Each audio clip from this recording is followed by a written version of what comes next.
जय माता दी भक्तों, भक्ति ब्लिस चैनल में आप सभी का हार्दिक स्वागत है। तो कैसे हैं आप, यह बताने के लिए कमेंट बॉक्स में जय माता दी ज़रूर लिखें। भक्तों, आज हम बात करेंगे कि यदि नवरात्रि पूजन के लिए कन्याएं ना मिलें तो कैसे आप घर पर ही कन्या पूजन कर सकते हैं।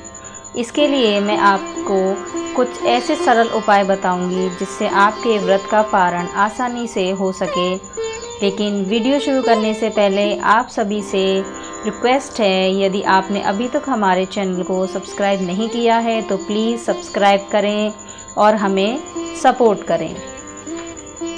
तो भक्तों, हम सब जानते हैं कि नवरात्रि में जितना महत्व माता की पूजा, व्रत और कलश स्थापना का होता है, उतना ही महत्व कन्या पूजन का भी होता है।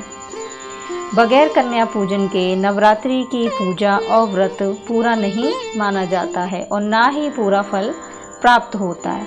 सभी भक्त अष्टमी और नवमी के दिन कन्या पूजन का आयोजन करते हैं, लेकिन कन्याएं आजकल नहीं मिलती हैं। इसीलिए अगर कन्याएं ना मिलें तो इस स्थिति में आप कन्या पूजन कैसे करें। तो भक्तों, यदि आपने हमारी वीडियो को अभी तक लाइक नहीं किया है तो कृपया लाइक करें और शेयर करें। तो कन्याएं न मिलने की स्थिति में आप पहला उपाय यह कर सकते हैं कि अपने घर की भतीजी, बेटी, भाई बहन की बेटी, कोई भी कन्या हो, उसे ही आप देवी माँ का रूप समझकर कन्या पूजन कर लें। परंतु इस बात का ध्यान अवश्य रखें कि उन कन्याओं की उम्र 9 वर्ष से अधिक ना हो। तो आपके घर में जितनी भी कन्याएं हैं उन्हें आप भोजन कराएं। आप संख्या की चिंता ना करें। यदि एक भी कन्या मिले तो उसे ही आप भोजन कराएं। जितनी भी कन्याएं हों उन्हें ही माँ का ध्यान कर 9 बार थोड़ा थोड़ा भोजन परोस दें और 9 बार ही दक्षिणा निकालें। उदाहरण स्वरूप यदि एक ही कन्या है तो उसे ही आप 9 बार थोड़ा थोड़ा भोजन दें और 9 बार ही दक्षिणा दें और 9 बार ही उसके चरण स्पर्श करें। तो भक्तों, यदि आपके घर में कोई छोटी कन्या ना हो तो आप परेशान ना हो। आप सबसे पहले कन्याओं के भोजन के लिए भोजन तैयार करें।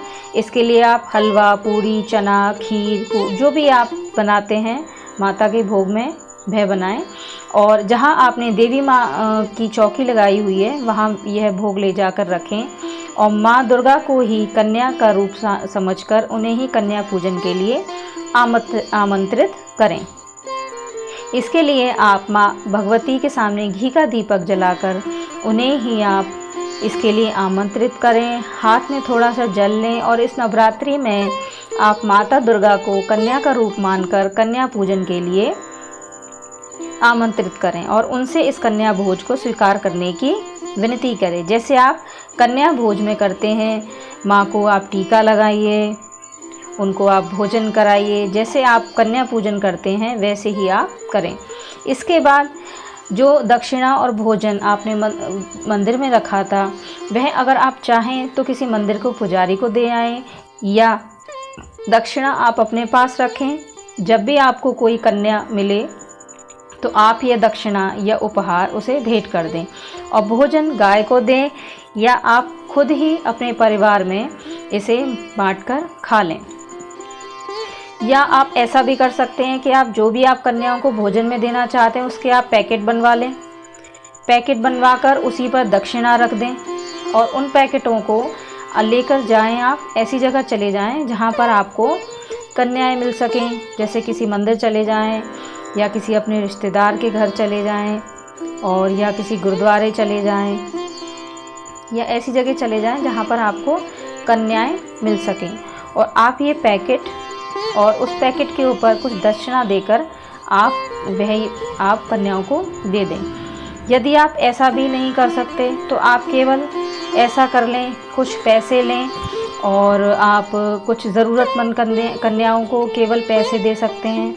और चाहें तो आप कुछ उपहार में कुछ चीज़ें, जैसे खाने पीने की चीज़ें हुई या कुछ बच्चों के खेलने खिलौने वाली चीज़ें होती हैं या उनकी हेयर एक्सेसरीज़ वगैरह या कुछ पढ़ने लिखने की चीज़ों से रिलेटेड चीज़ें आप उन्हें दे सकते हैं। तो भक्तों, इस प्रकार आप अपनी कन्या पूजन कर सकते हैं।